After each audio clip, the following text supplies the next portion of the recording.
आज एक क्लास आपके लिए लेके आया हूं। क्लास 8 सब्जेक्ट हिंदी लेसन 3, जो हमारा जो चैप्टर है लेसन 3 में, उसका नाम है चार मित्र। मैं इस कहानी को आपको चित्र के माध्यम से समझाने का प्रयास करूंगा। सो माय डियर स्टूडेंट, थोड़ा यहाँ आप इस चित्र को देखिए और कहानी को समझने का प्रयास करिएगा। तो आज डेट है, आज क्या डेट है? 29 ना, 29/4/2020। सो हम आज हम चैप्टर को समझेंगे। चैप्टर हमारा 3 है, चार मित्र। इसको समझते हैं। देखिए, यहां हमने कुछ चित्र डाल रखे हैं आपके लिए। चित्र को समझना है। सबसे पहला है, क्या है? कौवा का चित्र है, यहाँ हिरन का चित्र है, कछुआ का चित्र है, चूहा का चित्र है। उसके बाद यहाँ एक व्यक्ति बनाया गया जिसका नाम हमने दिया बहेलिया, यानी कि शिकारी होता है बहेलिया। और यहाँ एक पेड़ है, पेड़ के नीचे नदी है। तो ऐसा है हमारे चैप्टर में कहानी कि एक चार मित्र हैं। वो चार मित्र का नाम क्या हो गया? एक मित्र का नाम है कौवा, एक मित्र का नाम है हिरन, एक मित्र का नाम है कछुआ, एक मित्र का नाम है चूहा। सो ये चारों मित्र हैं और ये चारों मित्र आपस में बड़े प्रेम से हिल मिलकर एक दूसरे के सहायक बनकर इस पेड़ के नीचे, इस नदी के किनारे, इस तालाब के किनारे बड़े आराम से, बड़े सुखी पूर्वक अपना जीवन व्यतीत करते थे। इसी तरह इनका जीवन करता था। लोग रोज सुबह अपने अपने गंतव्य स्थान के लिए लोग निकल जाते थे, फिर शाम को वापस आते थे, फिर हंसी मजाक करते थे, फिर सुबह उनका ऐसा ही दिन प्रतिदिन का कार्यक्रम था। एक दिन ऐसा होता है, सभी मित्र अपने अपने गंतव्य स्थान जहां वो सब रहते हैं, गंतव्य स्थान का मतलब होता है जहां वो रहते हैं, यानी कि वो नदी के किनारे पेड़ के पास, वो यहाँ आते हैं। इसी बीच सभी मित्र आ जाते हैं। कौवा आ जाता है, चूहा आ जाता है, कछुआ आ जाता है, पर एक मित्र जो है हिरन जो एक मित्र है वो नहीं आ पाता है। हिरन जो ये मित्र है वो नहीं आ पाता है और सभी लोग परेशान होते हैं। सभी परेशान होने पर सभी लोग बोले कि हिरन कहाँ रह गया। सभी लोगों के मन में नाना प्रकार की शंकाएं उत्पन्न होने लगती हैं कि हिरन रह कहाँ गया। उसी बीच कौवा कहता है कि ठीक है, मैं उड़ कर जाता हूं। ये कौवा है, ये कौवा कहता है कि मैं उड़ कर जाता हूं और मैं पता करके आता हूं कि कहाँ रह गए हैं हमारे मित्र हिरन। तो कौवा उड़ कर जाता है और वो देखता है कि हिरन एक जाल में फंसा हुआ है। एक बहेलिया, यानी कि ये बहेलिया है, ये बहेलिया एक जाल में हिरन को फंसा रखा है और हिरन वहां छटपटा रही है। लेकिन कौवा बेचारा तो उनकी सहायता कर नहीं सकता है, इसलिए वो तुरंत भागे बाकी मित्रों के पास आकर वो सारी कथा सुनाता है कि ऐसा ऐसा हो गया है। तो इसी बीच में समस्या थी कि हिरन के जाल को काटेगा कौन। इसी बीच में चूहा कहता है कि मैं हिरन के जाल को काट सकता हूं, पर समस्या यह है कि मुझे वहां लेकर कौन जाएगा। तो इसी पर कछुआ कहता है कि मैं लेके जाऊंगा और कछुआ अपने ऊपर किसको? चूहा को बिठा लेता है और चूहा कछुआ को वहां तक ले जाता है। और कछुआ चूहा को वहां ले जाने के बाद चूहा क्या करता है?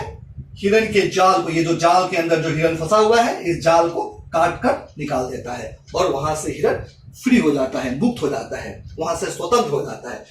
चारों मित्र आपस में खुशी मनाते हुए बातें कर रहे थे। इसी बीच शिकारी वहां आ पहुंचता है और शिकारी जैसे ही आता है, सभी मित्र अपने अपने जगह भाग जाते हैं। कोई पेड़ पर चढ़ जाता है, जैसे चिड़िया कौवा है पेड़ पर चढ़ जाता है, हिरन जंगल की ओर और भाग जाता है, चूहा बिल में घुस जाता है। पर बेचारा कछुआ जो बहुत धीमे गति से चलता है, वह एक झाड़ी के अंदर छिपने का प्रयास करता है, वहां छिप जाता है। पर शिकारी के द्वारा कछुआ पकड़ा जाता है और जैसे ही कछुआ पकड़ा जाता है, कछुआ को शिकारी अपने थैले के अंदर रख लेता है और देखता है कि उसने जिस हिरन को पकड़ कर रखा है वो तो भाग गया है। फिर भी शिकारी के मन में इस बात की संतुष्टि होती है, चलो हिरन भाग गया तो क्या हुआ, कछुआ तो आज के शिकार के लिए कछुआ तो हो गया है। और वह कछुआ को अपने थैले पर लेकर अपने घर की ओर चल देता है। सभी मित्र फिर परेशान। अब वो सोचते हैं कि हम अब कछुआ को कैसे बचाएं। सभी मित्र के अंदर, सभी जानवरों के अंदर, सभी मित्रों के अंदर कुछ ना कुछ कमजोरी है, क्योंकि शारीरिक रूप से सभी कमजोर है। वो सारे मित्र अपनी उसी कमजोरियों को अपनी चालाकी से कछुआ को बचाने का प्रयास करते हैं। कैसे करते हैं? इसी बीच में हिरन एक विचार रखता है। हिरन कहता है कि मैं शिकारी के सामने जाकर चरने का नाटक करूंगा, और हिरन जैसे ही चरने का नाटक करेगा, शिकारी उसे देखकर कछुआ को नीचे रखकर वह कछुआ हिरन के पीछे पीछे भागेगा, और जैसे ही शिकारी वहां से हिरन के पीछे भागेगा, आप लोग क्या करना कि कछुआ को वहां से मुक्त कर लेना। ठीक उसी प्रकार के प्लानिंग के अनुसार, योजना के अनुसार हिरन चरने का बहाना करता है, शिकारी उसे देखकर उसके पीछे भागता है, लेकिन हिरन को तो वो पकड़ नहीं पाता है, और सारे मित्र कछुआ को उस थैले से निकालकर मुक्त कर लेते हैं। हम यहां ये बात समझे कि कैसे एक मित्र दूसरे मित्र के सहायक होते हैं। Friend needs friend. एक मित्र दूसरे मित्र के किस प्रकार सहायक होते हैं, अर्थात कहने का अर्थ यह है कि ये चारों मित्र एक दूसरे का सहायक बनकर सिद्ध किया है कि हमें मित्रता के लिए परोपकार करना चाहिए। हमें मित्रता के लिए हमेशा अपने प्राणों की भी अगर आहुति देने पड़े, प्राणों की भी बाजी लगानी पड़े, तो हमें इसके लिए पीछे नहीं हटना चाहिए। और अपने बुद्धि से, विवेक से, कमजोर होने से ही नहीं, कमजोर व्यक्ति भी अपनी बुद्धि और विवेक से बड़े बड़े लोगों को, बड़े बड़े महारथियों को भी वो मात दे सकता है, हरा सकता है। जैसे पहलिया, वो पास शिकारी था, उसके पास जाल था, उसके पास थैला था, फिर भी वो न हिरन को फांस पाता है न कछुआ को फांस पाता है।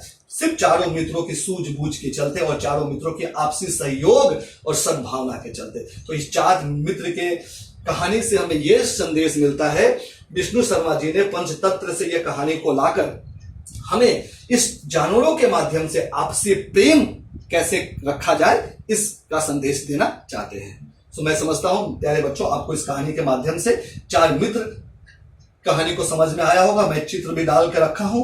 यहाँ कौवा का चित्र है, हिरन का चित्र है, कछुआ है, चूहा है, बहेलिया है, पेड़ है, नदी है। ये सारे चित्र आपके मन में कहानी को एक नया मोड़ देंगे और समझने में आपको सुविधा होगा।